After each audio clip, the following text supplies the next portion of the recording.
Good morning. Today is June 21st, and let's start off with a daily reflection on the Old Testament. All right.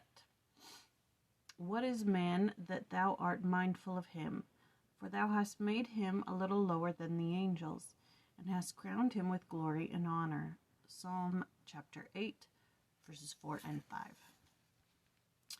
Each of us is a beloved spirit son or daughter of God. As our eternal Father, he looks upon us with perfect love and has put in place a plan for our divine destiny and ultimate happiness. All who walk the earth have kept their first estate and have here to prove themselves to see if they will do all things whatsoever the Lord their God shall command them. Those who obey the fullness of the gospel law during their second estate will inherit the greatest of all the gifts of God, even eternal life. Eternal life is the quality of life that God himself enjoys. Thus, those who gain eternal life receive exaltation and the fullness of the Father. I'm trying to get back into my Plan of Salvation study. It's been quite difficult. I haven't wanted to read anything, as you guys well know, for a couple of weeks now. Alright, so today is 2 Samuel chapter 7. And I read this one. Thank goodness, because we've got nothing in the side-by-side. We've got nothing in the Ludlow. And I kind of understand why. So what happens in this chapter is David is resting from his battles or whatever. He's in his house, he's resting. It says he has peace, and he looks around and he says to the prophet Nathan, I live in a house of cedar, but where is the Lord's house? And so Nathan says, all right, go do what's in your heart. And then that night the Lord speaks to Nathan and says to say unto David that for a long time since he brought the children of Israel out of Egypt, he hasn't had walls. He's walked in a tabernacle.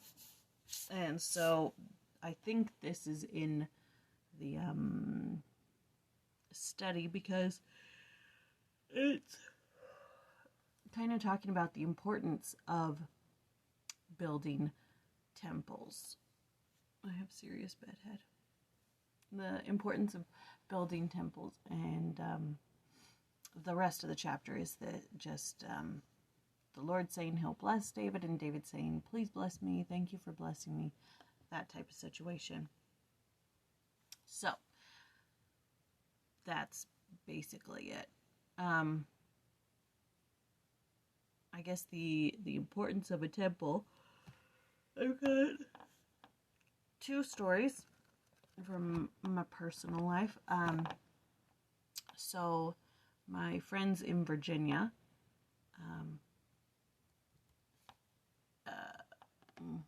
the dad just died a couple weeks ago, a month ago, something like that. And he was not a member.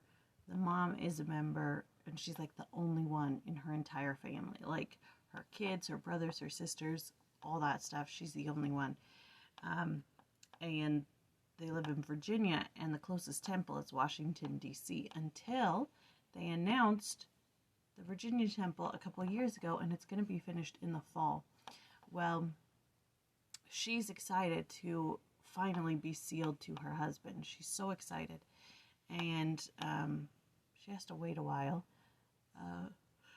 At least till the fall. But she's been married to him for 52 years or something like that. And now she has to wait a little bit longer, until the temple's built. And then what I thought was sad about the situation is that she has to find somebody to help her do it.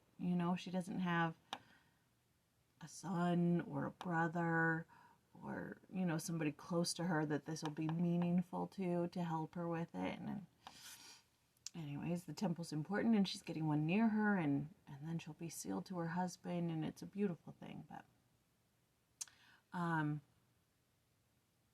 anyways, that's the first story. And then the second story is yesterday at work, I was talking to Logan about his wedding plans. Him and Brooke are getting married. And he was talking about venues, and she wants to get married in a barn. And I go, you know, us LDS people, we have it easy. We already have a venue picked out, and it's free. And he goes, we're getting married in the temple. And I go, no, you're not. And he goes, yeah, we are.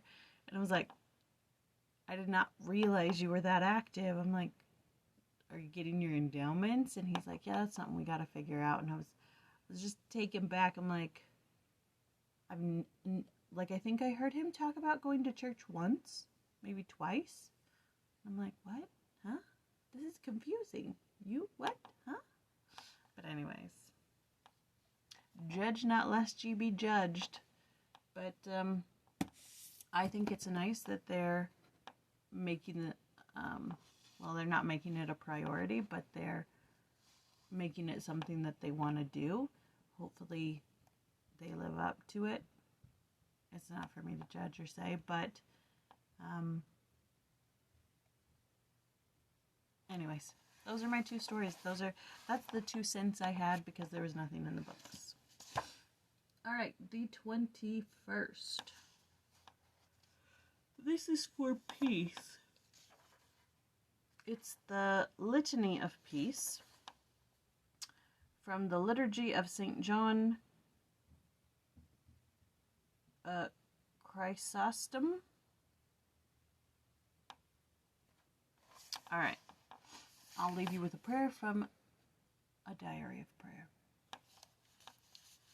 In peace let us beseech the Lord for the peace that is from above, and the salvation of our souls, for the peace of the whole world, and the holy church of God, and of all men, for our homes, that they may be holy, and for all our pastors, teachers, and governors, for our city, township, village, and country, and all who dwell therein, for all that travel by land, by air, by water, for the sick, and all who need thy pity and protection.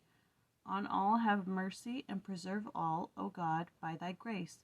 For unto thee, O Lord, is due glory, honor, and worship, world without end.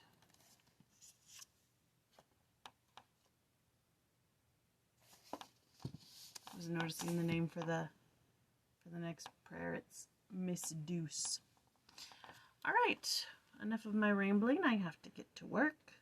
That was 2 Samuel chapter 7, and tomorrow we do 11. We will see you then.